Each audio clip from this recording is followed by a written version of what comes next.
Imagine knowing exactly what your students are learning and exactly which steps you need to take next. Join us in Down with the Reading Quiz to craft meaningful and productive formative assessments that move away from gotcha moments of basic recall and toward assessing what your students actually can do.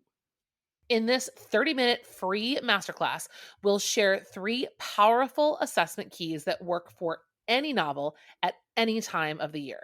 Head to shop.bravenewteaching.com/masterclass to sign up, and we'll also send you a free workbook to keep track of all your notes. Once again, that's shop.bravenewteaching.com/masterclass to nail formative assessments forever.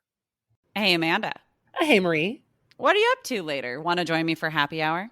I'm all in. And guess what's amazing? Our listeners and friends of the podcast can also join us because Brave New Teaching Happy Hour has officially launched. Cheers! Cheers, everyone. We are officially hanging out a little bit longer after school with an extended, extra private podcast feed just for you. Yes. Members of Happy Hour get extra 15 minutes of the podcast, give or take, because you know us, we run a little bit long. It's just kind of how we are. But if you would like to get in on this Happy Hour action, please join us. It is only $5 a month. Head to curriculumrehab.com/happy hour and get yourself signed up, because when you're there, Amanda, tell our friends what we do every month for our Happy Hour members. I think my favorite part is coming up with a new free resource for our listeners every month. And then we pretty much break down that resource and how to use it. We also like to have guests on to do extended episodes and even Q&A that's just for you about that resource. It's really exclusive and super private just for you. So if you are like us and you like hanging out, you like chit-chatting about all things that are teaching, teacher life, and everything under that umbrella, join us for happy hour and we will see you there. Bye. Bye. Well, hello and welcome back to Brave New Teaching, to part 3 of our discussion series. If you missed one or both of the first 2 parts of the series, never fear. You can really listen to them in any order. It does not really matter. But part 3 is today. It's what we have for you. And it's something unlike anything we've ever done before. We're going to be doing some in-the-moment feedback to a pre-recorded discussion that one of Amanda's past classes participated in. Hi, Amanda. Well, hi, everyone. I'm here. And these are my former AP Lang students. And we are having a conversation today. Well, it was today, all about culture and where we cross the line in costume. So around the Halloween time of year, I like to ask them this question, to what extent can we cross cultural lines when we're talking about costume? So students had about 3 days to prepare for this conversation, and that consisted of reading a series of articles. So I gave them about 10 articles that explored a huge variety of instances, examples of where this is taking place, and just really kind of left it for them to come up with definitions. And it was a very hard thing for them to do. So I will leave this relatively uncommented on at this point, because I want you guys to hear genuinely what happened. And then Marie and I want to debrief for you some of the next steps that we would take, whether or not we would speak up in the moment, whether it would be feedback on a rubric, things like that. Yes. And so another thing that we want you to get out of today's episode is how to give feedback, like Amanda just said, and then also some ideas that we'll talk about at the end of how to use something like this for an assessment, like specifically what we're looking for when it comes to assessing listening and speaking skills. So let's just jump into it and cue that music.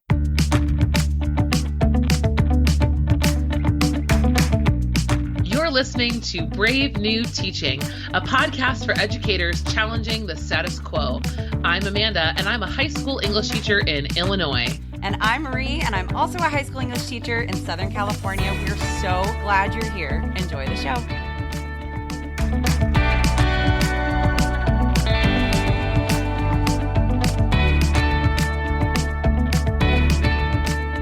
All right, friends, I meant to say in the intro, and I totally forgot, that if you don't already have our free workbook that comes with this series, make sure you take a moment to grab that. Obviously, if you're driving, please, both hands on the wheel.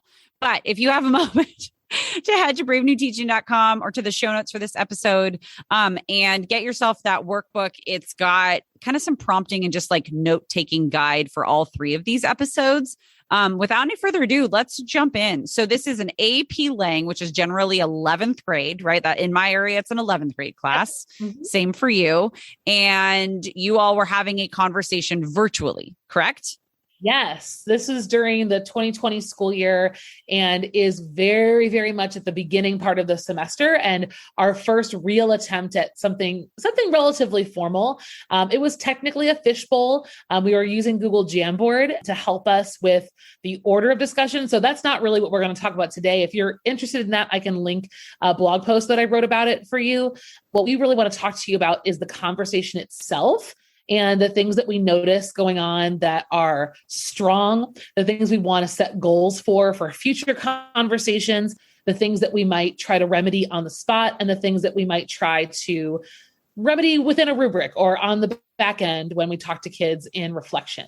Absolutely. So Amanda's got 2 about 5-minute sections for us. We're going to start with the first one and then play it out. And then she and I are going to chit chat a little bit and then she'll play the second one and then we'll chit chat a little bit. So let's do it. Go for it, my friend. All right.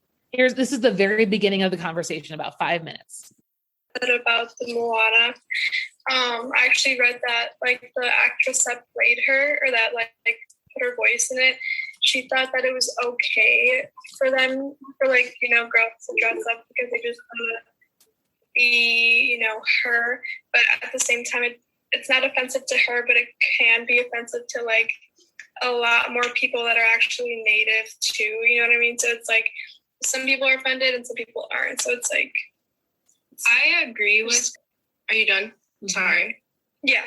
No, you're fine. Go ahead. Mm-hmm. Okay. So I read the same article as you, and the girl that did play her, she thought it was so nice that like everyone was appreciating her character, and like the little girls that are dressing up as her idolize that character, and they're like, their intents are very good and like they have good intentions. They aren't like making fun of anything. Like that's a character that they look up to, and she stands for something good. And like Halloween is just like a fun way to like represent the people that you look up to and idolize. And little kids, that's what they do. They don't have any malicious intent behind it. They aren't trying to hurt anyone's feelings or make any jokes. They're just doing what they like.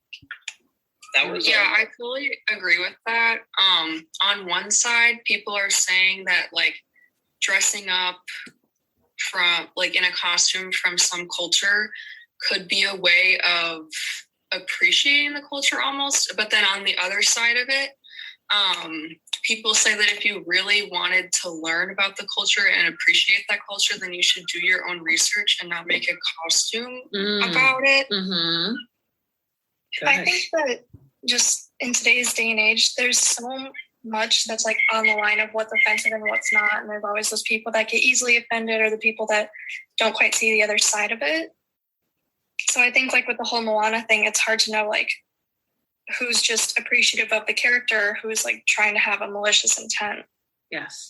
Okay, going off of that, I feel like when it comes to younger children, that's they're never having the intention of being malicious or going against a certain community or race. It's always other people kind of putting that idea in their own head when it comes to at least younger children, because of course they're not going to come up with a costume with the intent of being offensive to people or anything like that.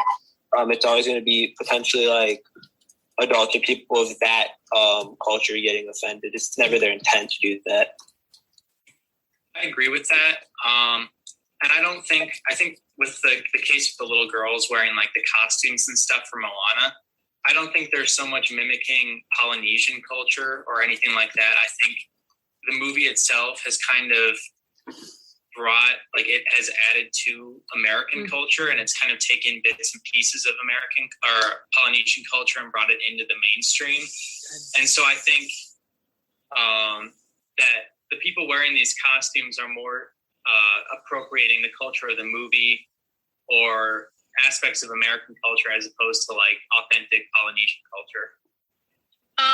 I agree with, I would I would say that when kids are dressing up as Moana, it's more of cultural appreciation than appropriation. But I do think it is appropriation when it is something that is meant to be laughed at, or it's something that just is disrespectful to someone's culture. So, for example, the tranny granny one, that was obviously meant to be laughed at, and that perpetuates a harmful stereotype to transgender people who still struggle to get respect. And also, I saw another one that was sexy Native American princess or something of that kind. And that is just incredibly disrespectful to their culture and their beliefs. So that's when it crosses the line and becomes appropriation, when it's meant to be laughed at or just disregards all of their beliefs.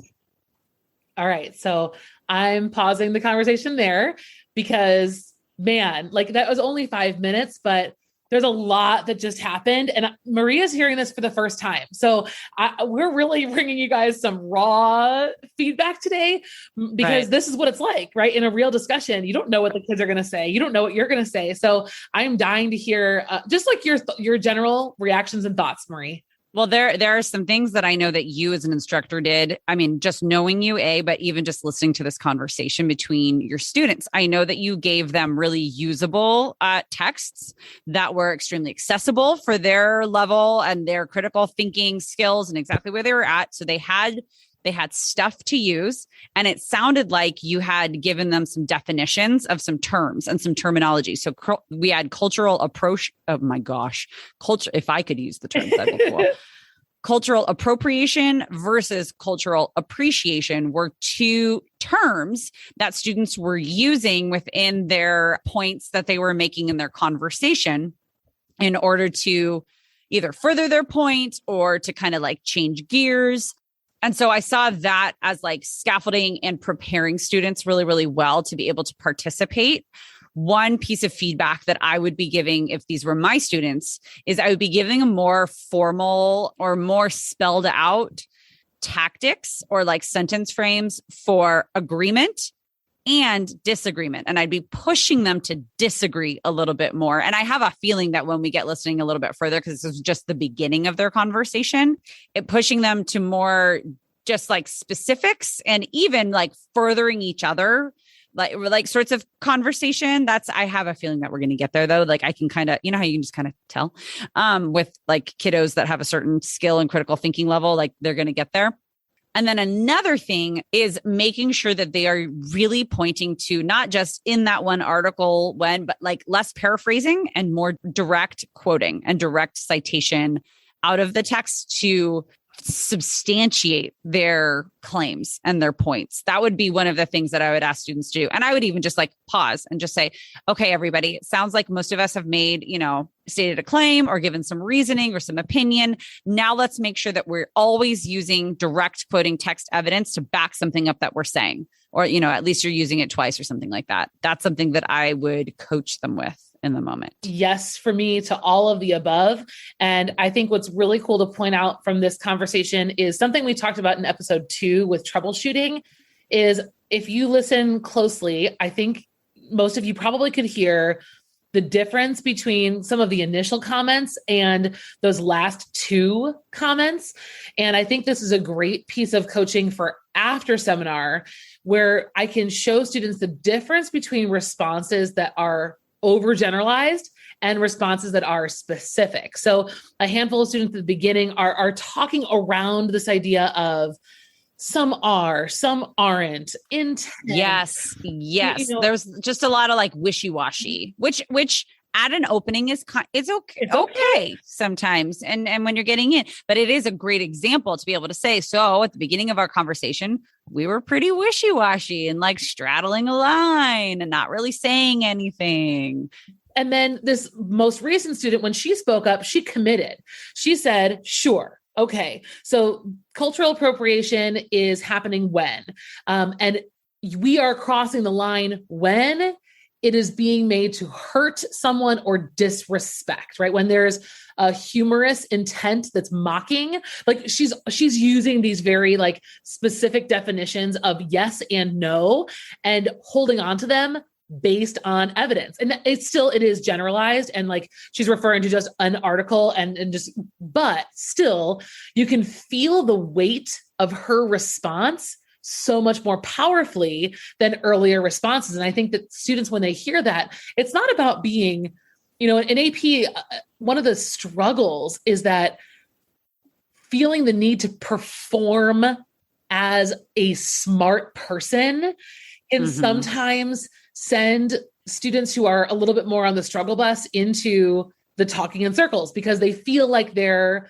performing. The more they talk, the smarter they'll sound. Yes. Just words. Just soup. And if you want to do it, right, like come in with that evidence, because that's where we're going, whoa. And that will, again, be like important in their writing as well. So that they work together.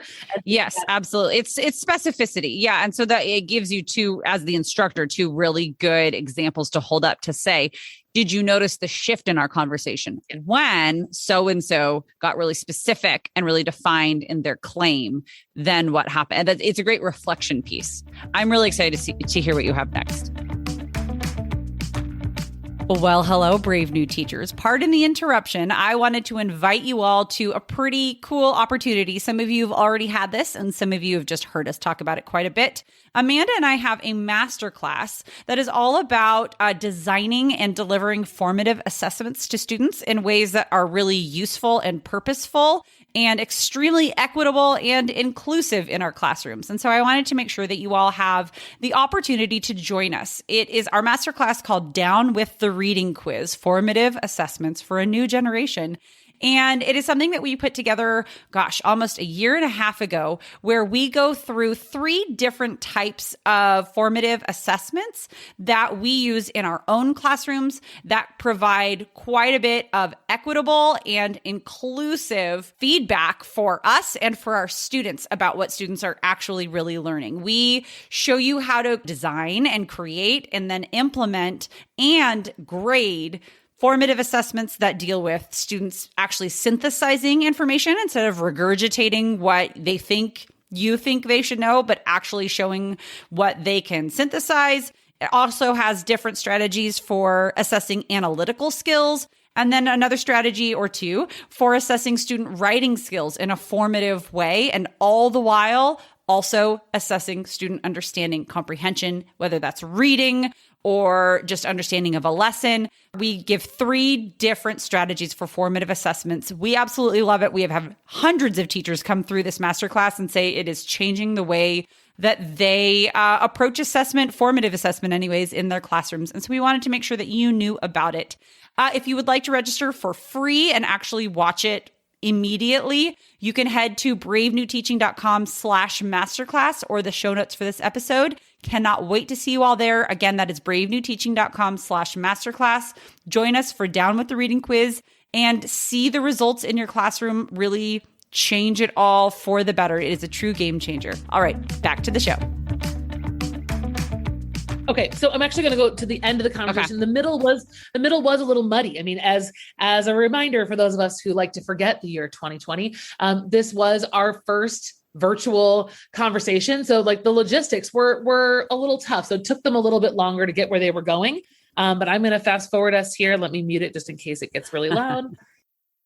Okay, so I have coached them a little bit along the line, and this is where we pick up. I mean, can we get a little closer to that? My people who are here that are ready to talk, go ahead. A phrase I've been thinking of this whole time that my dad would always say was, it's not what you say, it's how you say it. And so like, I think that's a great kind of mantra to put on this whole Halloween costume thing, where like, if you're wearing a costume, but you're being respectful and you're not mocking a culture, and you're just utilizing that, you're just very fascinated with that culture even. But I recognize there's a limit to that. There are some things that are nigh impossible to say or do in a respectful manner, like dress as Hitler. I don't know how you would be respectful about that, but that's just been running through my mind as I hear people talk about this, is like that whole culture versus character thing as well. Nicely said. Yeah, I agree. But like what you said, to an extent, like it's what you, not necessarily what you wear, because there are some things that are unjustifiable about what you're wearing. But the stuff that's not allowed to be worn, I feel like is more of trying to make fun of another culture and like poke fun at them. So I feel like stuff that's okay to wear is kind of something that you either appreciate or like understand fully and doesn't have any negative connotation to it. Yeah, and kind of going off of that, in one of the Source 11, I believe, it talked about the difference between appropriation and appreciation, which I thought was really important, because it said that appropriation essentially was that you take elements of a culture and then you kind of turn it into something that's profitable and like make it like more into like pop culture, if that makes sense, versus kind of appreciation in which you actually take the time to learn and you see the differences between all these other cultures. And then you have to also make sure to receive consent also to wear like some of the Native American, for example, like the headdresses, because for them, it's a really important thing to have a headdress. It shows, it takes a long time. That's what this woman said, to like receive it. And she sees that in Halloween costumes, we aren't giving that respect, and we're not even getting any consent to like put these items from these cultures into and make it our own costume. Well said. That source was perfect. I think another thing that goes into it is that like you're not even just making fun of it, but if you're completely putting across like the wrong idea, like if you're just putting misinformation out, people aren't really gonna know the values of that culture. Yeah. I agree with that, because in Source 5 they also talked about it a little bit, about how like the difference between wearing a costume and like really understanding the background and the culture, and then not understanding it, and how that actually like the effects that has when you're wearing a costume. You really don't take in, what this means, and you're just misrepresenting the culture. Also, like some of the companies have some pretty like harsh titles for their costume. Yes. And that they feel like that really disrespects their culture. Like for one example, like the Sexy Indian, and I feel like that's very disrespectful. Yeah, not everything should be sexy. Yeah, I saw a comment. She talked about people like dressing up as Trump, and in Source 6, it talked about some girls who like took a Trump costume and like had him over their shoulder and like touching them in inappropriate ways. And obviously that is like not okay. It's really disrespectful to the person who's running our country. And so I just found that really interesting that people would even think to do that. Yeah. So let's pause here. What a reflection of the year we were in. And I'm curious about your thoughts, Marie. I will kind of start by saying I found that so this is about the 25-minute mark, that we were still circling. Yeah. A lot of the same points. Yes. And so like our listeners can't see what I saw, which is that you scrubbed like 20 minutes ahead and it's still the same conversation, but I do hear new voices. So I will say that, like, I do hear new voices. I hear a few new ideas, but it's almost like the conversation needed questions. It needed follow-up or sub-questions to move things forward. And I already talked about disagreement, and where disagreement needs to come in, where students need to be able, like, I almost wonder if like then as a follow-up to this with the same kids, it would be to say, okay, next time you're only allowed to agree one time, and twice you have to disagree with somebody. Right. And so like flexing and practicing those sorts of skills may be something that like specific to this class, they just might need. I mean, they're comfortable talking about, they're not really talking about politics, but they're, it was close. It was election season of 2020. And so kids are comfortable bringing up like Trump and like just presidential ideas. and talking about how those ideas can be represented for something like a Halloween costume. But I think they also needed to then feel licensed to be able to disagree with one another, having to do with Moana that they were talking about earlier on. Like there was obviously a level of comfort there in talking about dodgy or sensitive topics, but I don't know that the comfort or the license was there for students to disagree with one another. And then I think that they needed avenues to do so, or like strategies. Oh my gosh. Yes. So there are so many like memories coming back to the surface for me of this year. And, I think that listening back to this for me is so reflective of how very little we knew each other. Sure. I mean, remember like getting to know each other virtually, like from August to October is, not that much time when you're doing virtual learning, and our class periods were, so much shorter. So like there's a lot to be said. And we talked about this in our second episode in this series, which was last week with troubleshooting, is that norms and classroom community are an essential part of these conversations and practicing them. Mm-hmm. So everything Maria is saying are things that we have talked about or did talk about and made adjustments for in the next conversation. They reflected on this conversation at the end. And I reflected, and a lot of what you're saying, Maria, are things that I missed. I made a naive assumption that I could take off a lot of training wheels early because they were AP students. Oh, totally. I've done that. Right? Well, with their 11th graders or their seniors, they'll be fine. And then I went, that was stupid. Right. Of me. Yeah. Well, and even though they're AP students, this does not mean that they are ready for the kind of conversation that I was hoping we would have. And it needed more structure. It needed all the things that we talked about. I think it needs to be said because some people might be listening going, oh, I thought they did great. They did great. They're holding their own. Sure. These are students who have elected to take AP Lang. Like, yeah, I should hope that they're holding their own. They're doing great. Like I said before, they are using the texts that you gave them.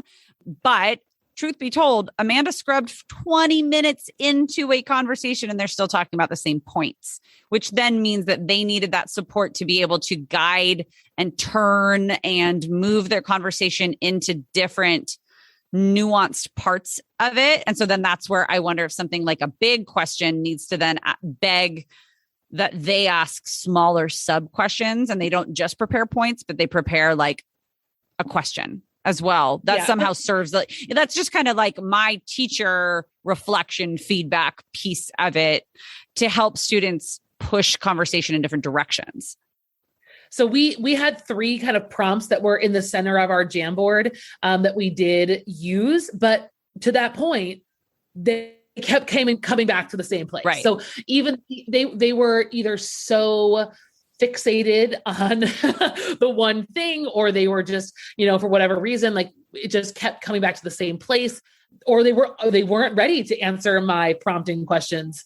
And it just became difficult for them. So we set goals. We try to do better the next time. And that's all part of the feedback process. Yeah, absolutely. So we've talked a lot about feedback and our own reflective practice as teachers, and then giving students feedback, having them reflect. How did you go about using this type of a conversation or discussion as assessment? What sorts of things were you looking for?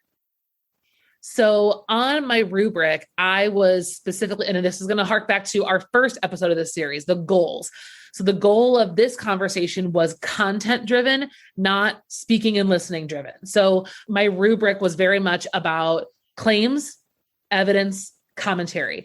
Can you bring a claim of your own, right, from this to the table and back it up with evidence and back it up with commentary? And doing that in a variety of ways, multiple times throughout the conversation. Now, this is a class of it was fishbowl. So we had one day for 24 students and maybe 35 minutes. So my expectations were, within the possibility of that time frame and that number of students. But my rubric was claim, evidence, commentary. It was basically a writing rubric. Yes, that's what I was just going to say. It's a content rubric. Yeah, it's a writing rubric without the formality and the structure of the writing. Exactly. So then to flip this on its head and to say, okay, then let's look at this for a listening and speaking. Because I think the thing that we often get to when we're giving grades or assessing speaking skills, we'll say, Poise, eye contact, like those are very subjective. So looking instead at effectiveness of communication type criteria, things like points are made, claim is stated concisely and clearly, right? So it's still content, but it's the way that that's being communicated. It's student's voice is audible, and student pauses, to collect thoughts if needed. Or, I'm getting into the nitty gritty, but I'm just kind of giving really, really specific examples. I like to just take my standards, put them on a rubric, and then underneath like the California Common Core standards, put it into terms of like layman's of exactly what I'm looking for that, so that students can then kind of guide their own performance, if you will. And it gives me something that's really specific that I can assess with, like, yes, they did this, they kind of did this, or no, they didn't do this. And then like students are either listening to be able to disagree. Like, that's where I keep coming back to the whole, like, not just when and how many times you're allowed to speak, but like the quality of that participation, like the agreement and furthering with evidence, the disagreement and backing up with evidence. Those are all things that you can get really specific about so that students know what they're looking for, so that they can then practice those skills and perform to like what they need to be assessed on. Right. So like exactly what you're saying, if I were to switch my rubric and do a speaking listening rubric, those students who are circling the same points, they're going to be struggling on the listening aspect. Yes. Because if you're not adding something new to the conversation, why are you talking? Yes, you're just jibber jabbering. Absolutely. You're talking because you've probably been taught that talking is rewarded, like just to speak up, or you've been learning that a certain number of times to talk in a conversation is your grade. And that's maybe early on. Absolutely. When you're just encouraging participation, sure. But you were at a point here with AP Lang students where they needed to not just participate, but they needed to participate productively. Yes. And that's that's part of listening. Absolutely. And I think, and that's also reflective in the commentary of what they're saying about the evidence presented at the table. Are you bringing a concession? Are you refuting something? Are you counter arguing something? Are you extending that evidence at the table with new evidence? Are you synthesizing two people's ideas together to present something new? And that happened maybe twice. Yes. And I think I heard one of them. Yeah. But it was a perfect, and this is what we encouraged you, I think, in all of the episodes in this series, and we'll encourage you again, even when they flatline, when they flatline, students will learn from that and get better every single time you try. Absolutely. And this is one of those things too, that like modeling and seeing other people do it. And there's a lot to be said for practice and for observation when it comes to listening and speaking skills. So, and students are going to accomplish different goals at different times. Like some of these kids got over their fear of speaking in front of the group today. It's a gradient. It's a total, yes, absolutely. And it's hard for us, I think, sometimes, especially as teachers, to remember what that was like. I mean, for some, it's easier than others. I remembered the like just death gripping fear. But then I also remember by senior year being like, I don't care anymore. It's fine. Like I got over it pretty quickly. And I know not everybody's the same. So sometimes it's hard to like put ourselves back in that spot of exactly where each kiddo is. So hopefully just make sure you give them time to reflect. Yes. And we are hoping that this kind of reflective practice that we're engaging in through the feedback here is just, it's once again, it's one of those like observational sorts of things, because as we said before, and as we said in last week's episode, running discussions can be very exhausting and a little bit scary for teachers. It's invigorating and it's wonderful, especially when you see your students really succeeding, but it's also really hard and it takes a lot of energy and all of the things. And it does take a lot of prep. Like, we're not saying this is easy. We're just giving some really great tried and true strategies for making it work for you and for your kiddos. So hopefully listening to us kind of chat through, and thank you, Amanda, for just like being so vulnerable as to just give us a former class. These are not current students. They've moved on in the world here, but just letting us be a little fly on the wall of that conversation. I think that that's something with just teacher PD in general. We need to be able to really witness what's happening in real classrooms, less anecdotally and more like true right there in the moment, let's hear the direct quotes from the kids so that then we can give a real reflection of here's something I could have said. Here's something I would have said. Yes. So thank you for letting us do that. I feel like that was for me really beneficial and just thinking, what would I say? Well, and I hope that this is, our podcast is a labor of love. And, Marie and I love doing this because we know that there's nothing out there like this, and how much we would have appreciated this kind of conversation just being at the forefront of, my own personal PD. So, please let us know how you like the episode. Send us a message. We'd love your review and rating on iTunes. We just love for you to share this with other teachers and, use this as PD in your departments, and, let us know how we can be more involved in creating these series to help you, because teachers deserve help and PD from other teachers. Absolutely. Open door policies, classroom open door policies for other educators. And couldn't have said it better myself. Thank you, Amanda.